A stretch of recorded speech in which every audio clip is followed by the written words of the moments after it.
Well, CoastLife, we know that you love keeping our community safe, but we especially like to take a moment to think about keeping our kids especially safe. And there's an organization that does exactly that. We've got Aubrey Klick and Nita Smith joining us with Safe Kids Delaware. Thank you guys for coming in and talking about an upcoming event that you guys have. But first, kind of break down what Safe Kids does and how you guys employ what you do.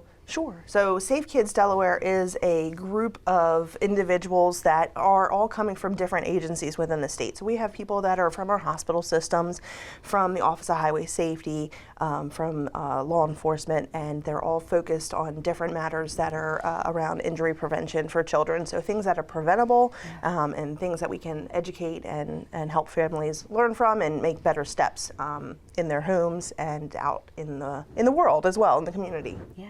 And you guys have a conference coming up that can the general public attend? They sure can. So anybody can attend. It's November the 1st at the Atlantic Sands in Rehoboth. We're going really big this year in the hopes of bringing in some really good education, because that's what we want mainly, is to bring quality education to our community. The biggest being, we're super excited to welcome Dr. Benjamin Hoffman. He's the current president of the American Academy of Pediatrics. So he's coming and he's going to speak.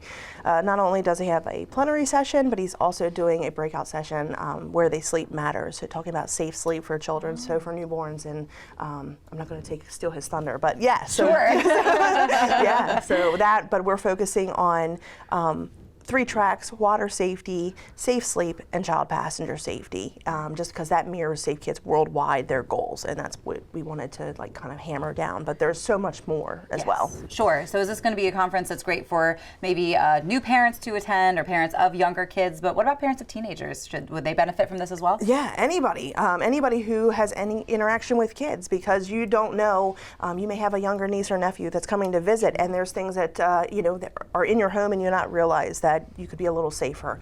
Daycare providers, nurses, school nurses, hospital nurses, anybody who has interaction with children, it's a great opportunity. Yeah.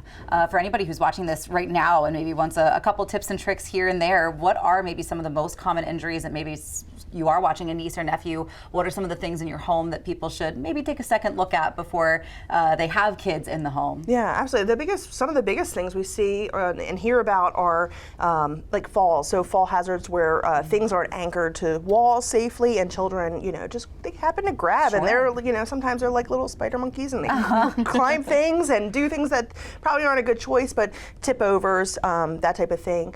Firearm safety is always good. If that's something that you have in your home, locking that away, storing it safely. Child passenger safety is always a huge one because it's so preventable, easily preventable, and reaching out to the Office of Highway Safety is a great means to get some education and training on that. And water safety as well, just making sure that anytime children are near water that they're not unsupervised, always having someone there. And if a child goes missing or you can't find them, one of the first places you should be checking is, are there any areas of water near you soon? Do you have a pool in your backyard? Is there a pond in the neighborhood? Things like that. Wow, yeah, that is a lot. And I mean, yeah, I wouldn't have thought of almost any of the things that you mentioned. And so it's I think those are some great reminders for folks who, whether you're a parent, whether you're an aunt and uncle, daycare provider, like you said, anybody that does interact with kids on a regular basis, some really good reminders. So when is that conference that people can attend again? Sure. So the conference itself is November the 1st. We have a pre-conference day as well. It's catered just to our child passenger safety technicians. Perfect. Anybody they're welcome to join. It's quality information, but they're going to earn credits to continue their certification.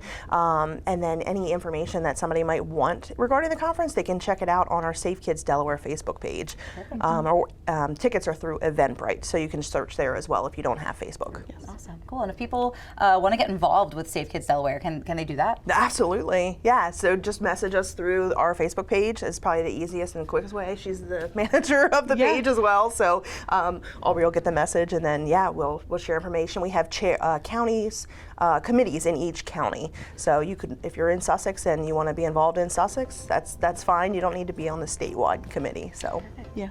Awesome. Well, thank you guys for coming in and helping keep our kids safe. I know it probably takes a breath of relief for a lot of new parents and just a lot of people, again, like you said, anybody out there that, like, wow, I used to babysit a lot. So get your neighborhood babysitters to this conference so that everybody can walk away just knowing a little bit more and keep our kids safe, because that's what we all want to do, you know? Thank you. Yeah. Thank you so much. Guys.